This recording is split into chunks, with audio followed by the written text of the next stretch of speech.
Right, hello everyone, and welcome to episode 11 of the Fireplace podcast. This time we've got an interview with Chris, who's here. Chris lives in Sheffield and has tried to go along to one of the meetups in the Sheffield area. Andy's here as well. Hello, Andy. Hello, Mike. I know you're in the deep south down there in Dorset, so you're probably a bit confused about the geography in the north of England. But I think Chris is actually a bit further north. You're in West Yorkshire, aren't you, Chris? I'm just over the border in West Yorkshire, yeah. Okay. Yeah. Thanks for that. Right, so we'll be talking to Chris about his fire experience. And before we start, we should include our regular disclaimer. So nothing that we're talking about constitutes financial advice.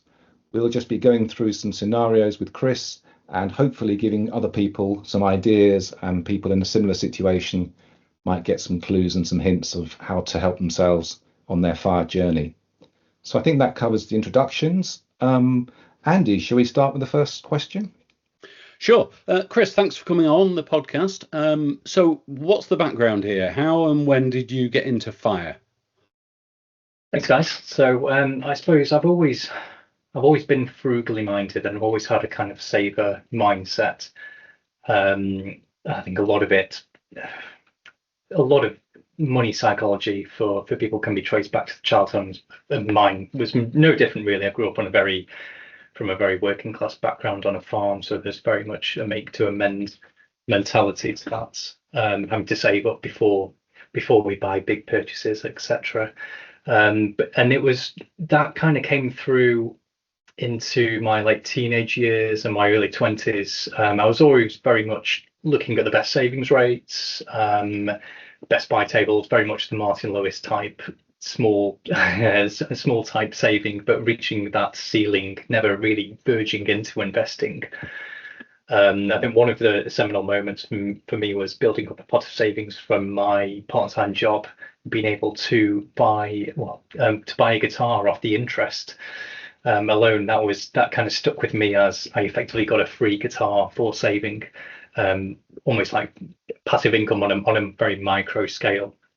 But that's kind of stuck with me. And then it was only really in 2019, I think, that I started looking at investing in earnest. Really, up to that point, we were very cautious with our mindset and with our savings pots, and overpaying the mortgage, like I mentioned. Yeah, it's only really then that I branched out into investing as a potential solution, really. One thing that comes to mind is growing up on a farm. Were you involved in the farm as a business, as well as presumably helping out on the actual tasks?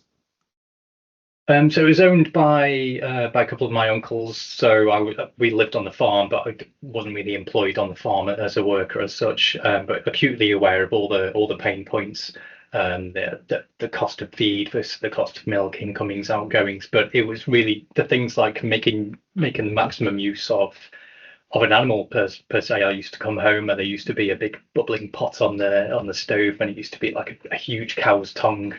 So yeah, making the most of things.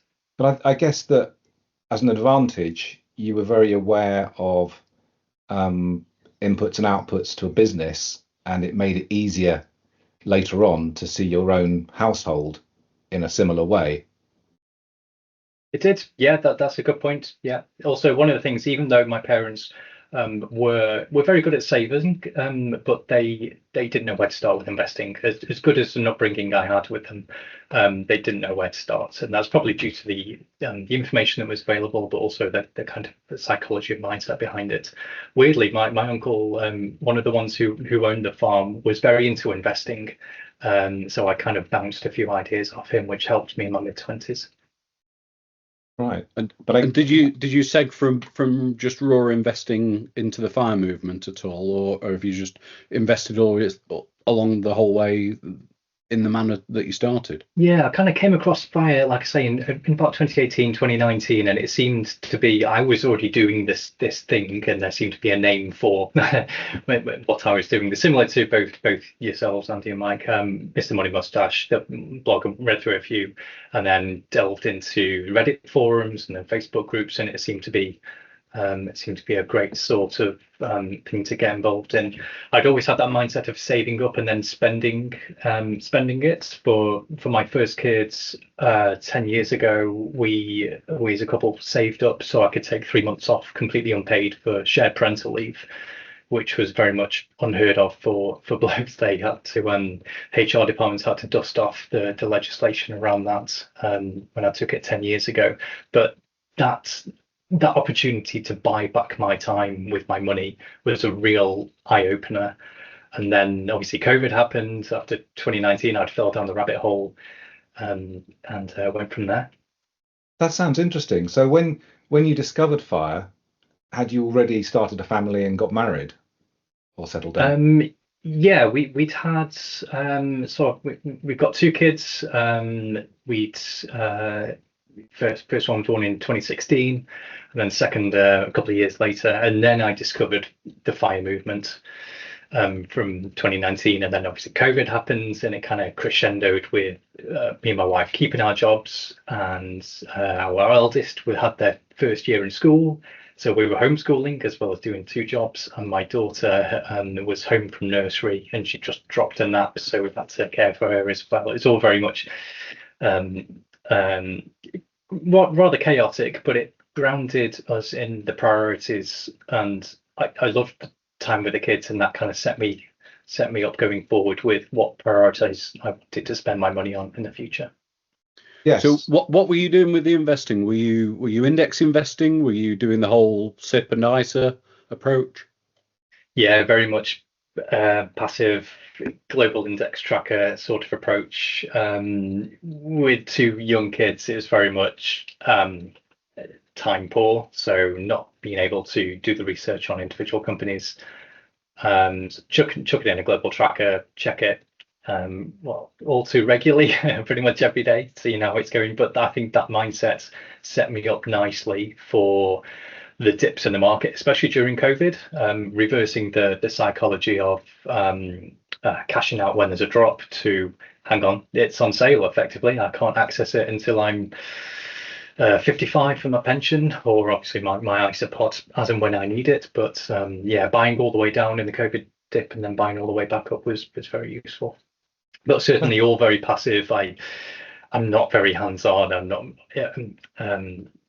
wouldn't want to do something like buy-to-lets, expertise and paperwork sort of thing. I think one thing that struck me particularly was when you said that you saved up to take some time off when your first child was born. I did that as well. I took 6 months off, and as you say, people sort of were a bit dumbfounded when you explained to them, and I thought seemed a pretty obvious thing to do because bringing up a child isn't easy, especially for the mother. So I thought, well, it's an opportunity to bond with the child, take some time off, do some fun stuff. And I'll never, I definitely recommend it to anyone. But I think and I will probably come to this later, but you've got a blog where you talk about being a dad and integrating family life with fire, which I think is one of the sort of key topics we'll come back to, and the balance of work and life. That's right. Yeah, I really started the blog as almost like a cathartic diary to myself, doing monthly updates on where my finances were. I find it useful to get it down on paper and to see ideas kind of came to me as through the writing process. But that quickly turned into a whole work-life balance optimization type blog, as and when the numbers kept going up and I saw compounding really take off. Even after a few years, I know I only started in earnest my fire journey back in 2019, but over the past 6 or so years, those numbers have really ticked up to a point where I'm actually putting that work-life balance, that shift is now I've reversed the age-old trade of time for money, and I'm buying back some of my time to become a real champion, both for for people who think that fire's completely unachievable for people on I'd say a normal salary, but not a crazy salary, and especially for people with kids as well. I What found a sort of lot. work? What sort of work do you do? So I work in IT and cybersecurity, and I think I've had enough jobs in the past that I appreciate when the going's good and I can make hay when the sun shines. There are some crazy salaries in cybersecurity and IT. I've never had one of them, never in terms of like six figures plus. And I've always been anything above like the higher rate of tax. I've always kind of sacrificed for future, really. I think we all benefited during the pandemic because it stopped us going out and spending. And it sounds like that happened to you, Chris. Were you going for it quite heavily in the first place? Were you being ultra frugal and throwing the kitchen sink at the investing at that point? That's why I think me, it's kind of all looking back at the timeline, having the two kids, and then discovering fire, and then the COVID pandemic happening. Really set me up for that kind of front loading of investments. I think at one point I was salary sacrificing 40% of my income into my pension.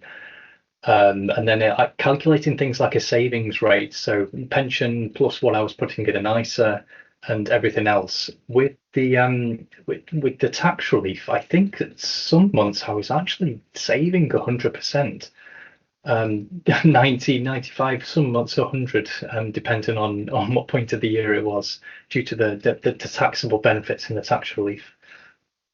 Yeah, I think for those of us who were working in the pandemic, and particularly those of us who had jobs we could do from home, the pandemic actually turned out to be quite a good way of accelerating your progress to fire. I was a bit like you. I was working from home on a reasonable London rate. Again, when you work in IT, there's always somebody who you hear about who's earning twice as much as you, and I think that goes up and down the scale wherever you're working. But yeah, if you could keep your head down during the pandemic and keep your job, your expenses were going right down, and if you were still pound cost averaging into your SIP or your ISA, things were looking pretty good. That's right. Yeah. I had set out to do 5 years of let's be frugal and do everything towards building this up, and with the intention of then slowing it down, slackening off. And I didn't manage to change my thinking at that point. I just carried on, and it seems something was different for you. You've made the deliberate decision. I'm going to go for a bit more a slower coasting pace. Is that right? Yeah, that's right. So I think going back to the whole thing with kids and having a big accessible lump sum of money during COVID and afterwards as well, you've got to be quite disciplined in not going on crazy holidays and spoiling them, especially. And I think that's especially one benefit of raising kids and setting them up hopefully for life, but also not spoiling them. Keeps them really grounded with what matters in life. We like to go camping, etc., and so they appreciate the smaller things in life, really. Has this changed the work that you do, or are you just still doing exactly the same job? You've not traded for something that suits the lifestyle a bit more? Yeah, so on the coasting aspect, I took a bit of a weird move a couple of years ago. So I was at director level for my company for about 3 years, and then it kind of all just reached a point where I was happy to turn around and say goodbye to my boss, and took a sizable pay cut and I suppose a demotion to a head of role. For more flexibility and a nicer team, nicer environment. But it was that flexibility that really mattered. There was a lot of pressure in the previous role to come into the office. So now I'm pretty much remote all the time. I go into the office for a few hours a week, but aside from that, my work just revolves around the drop off and pick up times. And as you've alluded to on the coasting aspect, I'm buying a lot more my time back with my money through things like unpaid parental leave. So with the two kids I've got, I'm allowed 8 weeks off a year, obviously unpaid, but it's the ability to it gives me options to spend time with them whilst they're still young.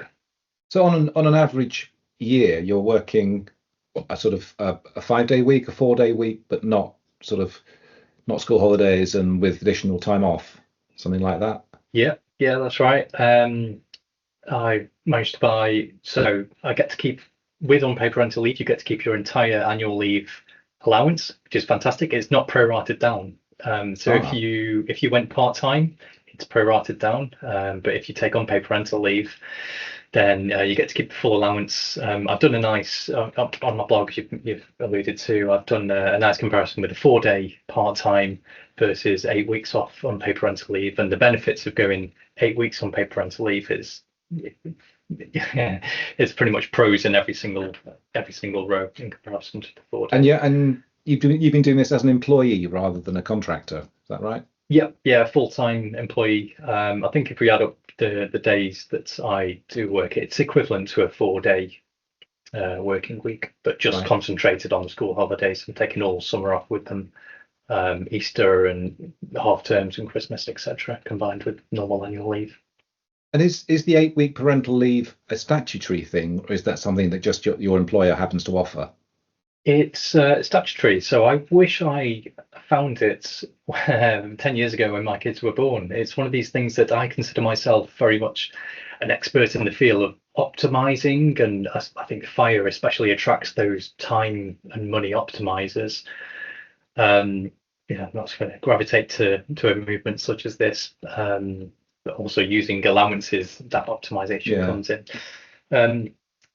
I only really found it when I took the demotion and started the job and read the handbook and was like, what's all this? Why has no one ever told me about this before? We don't have no family nearby that can assist with things like childcare. So it's always been, school holidays has always been a bit of a bind with taking half days here and there and passing ships in the night to take care of the kids. So it's real eye-opener, the fact that this was available to me. It's like I say, it's a statutory thing. It's been in place since the year 2000. I think with the day one rights, anyone can access it now from the get-go. You used to have to work for your employer for 1 year before you could request it. And the best thing is that employers can't refuse it. They can delay it, but they can't say no to it, as opposed to if you want to go part-time, that can obviously be turned down on rational grounds. But there needs to be exceptional reasons for the employer to turn the request down. That's really interesting, because I've always worked on contract, and for the last few years I went down to 4 days, and before that I would generally, given a chance, try and get a break between contracts so that I wasn't working 12 months of the year. And if the next contract came up, I'd say I wasn't available for another couple of months and just take a couple of months off. But it sounds like you're getting the benefits of all that, but with the benefits of being an employee in a full-time salary job.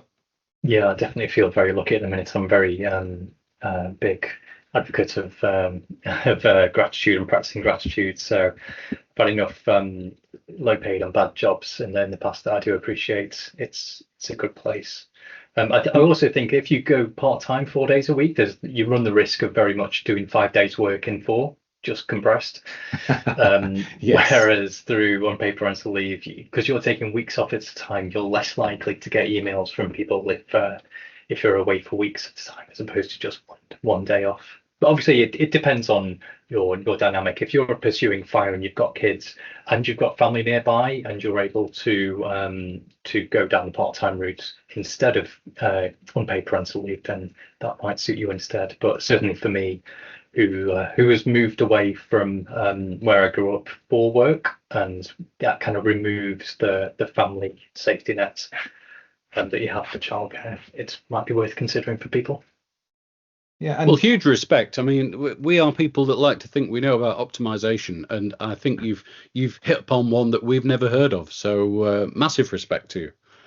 Thank you. Yeah, it's amazing. It's been around for over 25 years, and I was kicking myself, and I was kicking previous bosses that I've had that I've complained please, can I buy some more annual leave, more than 3 or 4 a year? They never mentioned it to me. So I've been flying the flag for this, mentioning it to everyone just in case they can utilize it. And has your partner been using the same scheme so you basically synchronize your leave periods? She takes slightly less than me, but she takes a good 2, 3, 4 off per year. I think I'm at the point where I'm very much done with climbing the greasy pole of career. So I'm I'm very much taking my full allowance. You're allowed to take 4 weeks per child per year, up to 18 weeks until they turn 18. I'm guessing there's someone in the government with a big spreadsheet somewhere, but I think it's reliant on HR companies informing your next employer as to how much you've used cumulatively. Yes, I'm sure there's some opportunities there if your employer's not up to speed on stuff like that. But I guess you're not getting free work out of them. You're just kind of maybe. Yeah, and hopefully by that time, when I'm hitting the full cumulative allowance, it should hopefully be in a position that I can just go leave work completely and either lean fire or full fire. So going back to the investing side of it then, being an optimizer, I imagine you were a planner as well. Did you start out with, was there a goal? Was there a timetable for getting to be able to retire initially? Or were you simply saying this whole idea of a 4% drawdown, I need 25 times my spending invested? So the plan was just to save as much as I could really into my allowances. It started off with, obviously, I mentioned the risk averse savings, and then we targeted 10% mortgage overpayments up to the allowance per year. We actually paid off the mortgage around about the time that I discovered FIRE, which was a nice stepping stone onto the next risk level. And hence why I've never really bought bonds or gilts, because the paid off house and the savings buffer has always acted as a bit of a security element to my portfolio, as opposed to having to buy that in investments. So yeah, really tackling making the most of a salary sacrifice pension and the match, obviously, but then bumping that up to 30-35% during the COVID years, and then my ISA allowances. That's all kind of, I think it's a waterfall effect, isn't it? You tackle numerous priorities, and now at the minute it's looking at optimizing things like dividends and capital gains tax within a GIA, for example. So I'm looking at, is there an optimum number that I should aim for in the GIA to make the most of the dividend allowance and the capital gains tax allowance? Very much, yeah, an optimizer on that front. The trouble with that is you get it all set up, and then it's very prone to political interference, isn't it? They move the goalposts on you. Indeed. So. And with that, I was very lucky with one of my employers has a protected pension age of 55 on the pension. So even though I've moved out the bulk of that to a lower cost platform, I've retained some money in that pot to give that protected pension age of 55 to allow me to take that then. There was a discussion in the group, I'm not sure whether you started it, about whether that protected pension age could be protected if you transferred the pension to a different platform. I can't remember what the answer was, but you had to be quite careful, because if you weren't careful and the new platform wasn't aware of it, you might lose it, and then suddenly that money gets out of reach. It does, yeah, and it's not spoken about enough, I think, within, as well as UPL actually, within the FIRE community, that's just how much of a golden ticket that PPA is within a pension. I've done a few Reddit posts on it because my pension scheme was with Aviva, the company pension scheme, and it's very, very valuable. Just one of these things that you either take 2 seconds to look up your reference number, and if you're lucky enough to have one, then it's fantastic. And then doing a bit of research, and the additional payments in also become part of, also have the same protections applied as well.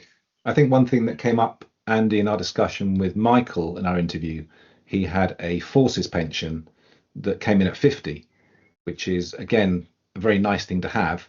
it does give you a slight tax headache because you can't stop it from coming in and you can't stop the income, but it's a very nice thing to have. And anything that gives you more optionality, I think, is once you get to that point, you suddenly realize how valuable it is. Yes, this is a bit better Definitely, than yeah. that, though, isn't it? There's no, it's not use it or lose it. With this protected Yeah. pension age, you've got that, and if you get to 53, you can say, I need it now. You don't have to take it on 50, or if say you can. It's always available to you, isn't it? That's the point of some confusion for people. They do Yeah, think I you seem believe to have so. to start drawing it before at the start, otherwise you lose the right, and that's not the case. I'm also lucky enough to have had I think, seen a common thread with your interviewees, but a DB pension. I did a number of years in the police, contributing like £30 or £40 a month, I think it was, because I was on a very low wage, and now it's a good couple of grand a year, and that's again another safety net that I can access. I think it's from age 60, so yeah, very lucky on the ages of access. And going back to your question, Andy, about the 4% rule.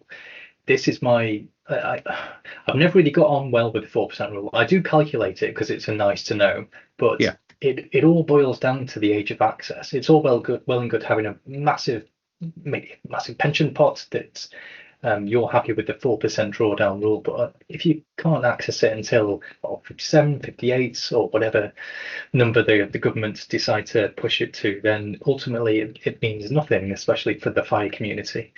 So I've bucketed, because the 55 age is set in stone. I've worked backwards, as you've mentioned in previous interviews as well. I've got the DB pension from 60. I've also got a very small lifetime ISA as well, from 60. And then working backwards to the pension age. The bulk of the funds are within that age 55 pension. And then working backwards to my bridge from 55 to where I currently am, late 30s. So how much have you slowed down the saving now with the coasting, and how painful has that been? Because you're an optimizer, you're leaving money on the table in terms of the tax relief, aren't you, to do that? I am, yeah. So I'm no longer sacrificing the crazy heady amounts of mid-30 percentages into my pension. I've dialed that right back to whatever I earn over the higher rates of tax over 50k, but I'm putting it into my pension. But obviously, my unpaid parental leave is eating away a lot above that anyway. So that's all I'm doing on the pension front, and then focus is just on the ISA allowance, and then whatever else I've got left over is putting in a GIA fund, maybe a few premium bonds. But apart from that, I'm quite happy to save up for some fun money to create Interesting memories. that you're so keen on the access that you'll save in a GIA rather than use the full pension allowance. Ouch. Yeah, that's a good point actually. That's probably one I might have to reconsider. I think Well, there's different tiers of this, isn't there? You're gaining as a basic rate taxpayer, you're gaining the 25% or so. But then as a higher rate, it's massively more, and to forego any of that would be quite difficult. I think we discussed this quite a lot with people, and it's a compromise. I mean, in my own position, I was using carry forward to make very high percentage savings rate contributions into my pension, and then I sort of realized and thought, hang on a minute, this pension's growing quite well. I can probably get to this a bit earlier than I thought, which means I now need to put less in it and start putting it in the ISA instead. I mean, do you have an age in mind, Chris, where you might kind of knock it on the head, or do you think you'll just kind of gently do less and less?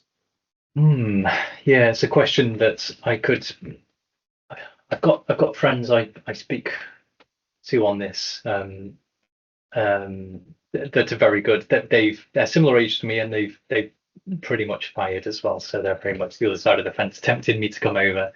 And every few months that they do, I explain just how good I've got it at the minute, which I do feel very grateful having the flexibility, and it's relatively good pay.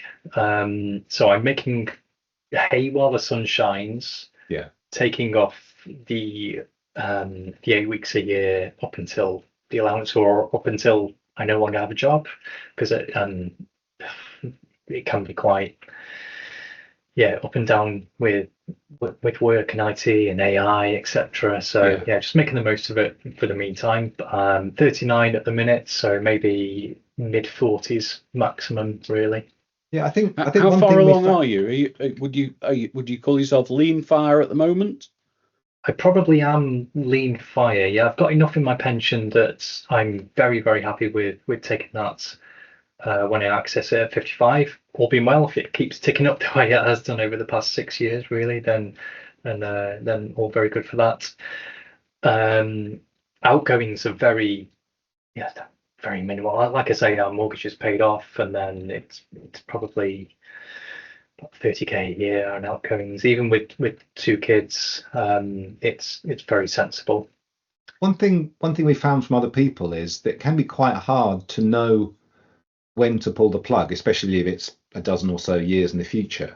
And I think for some people, it seems to help if you can find a kind of hook to hang it on. So, when the last child finishes their A levels, that kind of thing, or those kind of sort of thresholds. And I think some people tend to kind of pick one of those, or, when your partner gets to a certain point in her pension or something like that. And I think some people pick one of those as a kind of a line in the sand, and then that gives them at least something to kind of to go on in the future. Have you thought about anything like that? Not really. I think at the minute I'm just maybe at risk of doing one more year syndrome, and certainly having that saving mindset from a very early age, and then transferring that into the investment and the fireside groups that we have. I foresee that the psychological switch from being a saver to a spender will be quite hard, but I found it quite useful. This unpaid parental leave situation has been useful for me to. I think I've spent thousands over the past couple of years effectively buying my time back. So it's been a nice trial of fire, almost tapering down. You don't get that cliff edge of working full time and then bam, you're retired, you're mid 40s. What do you do? It's a nice little taper down. Yeah. And do you find that the extra leave you get from the unpaid parental leave gives you more headspace, which you can feed back into the fire process to help you plan for the future? Not at the minute, because we're quite Right. optimistic in terms of time as well. So all the time off with the kids is always spent doing walks and doing bike rides and traveling, lots of driving holidays, etc. We don't do relaxing holidays. Okay. But it does sound like you've got very good at thinking in terms of time versus money, though. Yeah, it's an interesting dynamic, and that's effectively when you boil down fire, what we're trying to do, isn't it? We're reversing the age old trade of time for money. But it does feel like that's probably this process of getting used to thinking about that trade is probably going to help for the psychology of when to throw the switch in the end, getting you comfortable with the whole thing. So, and it sounds like you've done quite a lot of preparation already for actually retiring. So you paid the mortgage off, and you've got the savings rate up, and you're happily not working too many hours and that kind of thing. Have you got junior ISAs and junior SIPs for the kids set up and that kind of thing as well? Yeah, we sorted a junior ISA for the kids when they were young. We've not really contributed that much into them, but already, given the past 5-6 years, it's ticked up to a real good, healthy amount that I'm quite fine leaving that as it is. I'm quite active in teaching kids about money. I also do volunteering for scouting, where they have a money skills badge, and I'm very much the chosen teacher for that, teaching them about the marshmallow test and Maslow's hierarchy of needs for 6 and 7-year-olds. It's really my bag. So there's probably a few parents who could do with that badge as well. Yes, that's very true. But I like to involve my kids. My eldest especially, I've trying to incentivize him into investing. So matching whatever money he puts in, he gets to choose gets to choose what company or what fund to invest it in, and then he can track it going up. So he's very comfortable with the money that's in there and how to use it, because they're conscious with a junior ISA there is a bit of a cliff edge at 18 that there's always a risk they can blow it. But the more exposed they are, the better. It's So is probably a he bigger being more of an active investor than you then? Is he choosing individual companies? Since I've switched platform from Vanguard, I have been doing some more active investing, but the rabbit hole I've fallen down recently has been shareholder perks. So we don't stay in fancy hotels, but we're a regular Purple Palace Premier Inn type family. We must stay in about 5-6 a year, really. So I've bought some Whitbread shares. So everyone can blame me for the recent news where Whitbread's closed down all the restaurants. But the shareholder perk of getting free breakfast every time you stay in a Premier Inn hotel has been a good rabbit hole to dive down. I was at the last Sheffield meetup. Somebody had worked out that the pub that they were in, and a lot of them tend to eat there, does a shareholder perk discount. And it was something like 25% off meals. So they worked out, right, if we go and buy one share, we qualify for this. So I think somebody was off to spend that's the Mitchells and Butler one, isn't it? I think it was. They were off to spend about £3 on a share so that they could get credentials to. That's on my to-buy list. I think they give the vouchers out once a year, and I missed the boat last year. Yes, it was November. Yeah, I can remember years ago my father buying P&O shares to get a discount on the ferries. And we'd always go P&O on the ferries to France because he had a shareholder discount thing. I never knew whether it was actually worth it in the end, but he claimed it was. Maybe this is something we should do a bit of delving into and compile a list and see which perks are available. Well, I did one on my blog a couple of weeks ago. You've done the work for us. The best Brilliant. Ones. Yeah. Well, that sounds really interesting. We keep going back to your blog. We should actually tell you what it is. We're going to link this in the show notes anyway for people to get the link. But it's dadonfire.co.uk. Is that right? That's right. Yeah. So that'll go in the episode description as well with a link for anyone who wants to have a look at that. And I think that covers most of the questions we had. Andy, anything else? No, I think we're all good. That was a brilliant chat. Thanks for coming on, Chris. That's been really illuminating. Yeah, well, thanks very much, Chris. Yeah, best of luck with your journey and hope the blog goes well. And perhaps Andy might meet up with you at one of the meetups sometime. Hope so. Yeah. Okay. Thanks, everyone. Thanks. Okay, Bye-bye. Thanks, everyone, for listening. If you want to subscribe to our podcast, that'd be great. And there's a link if you want to buy us a coffee on the episode notes as well. So thanks, everyone, and bye-bye for now. Bye.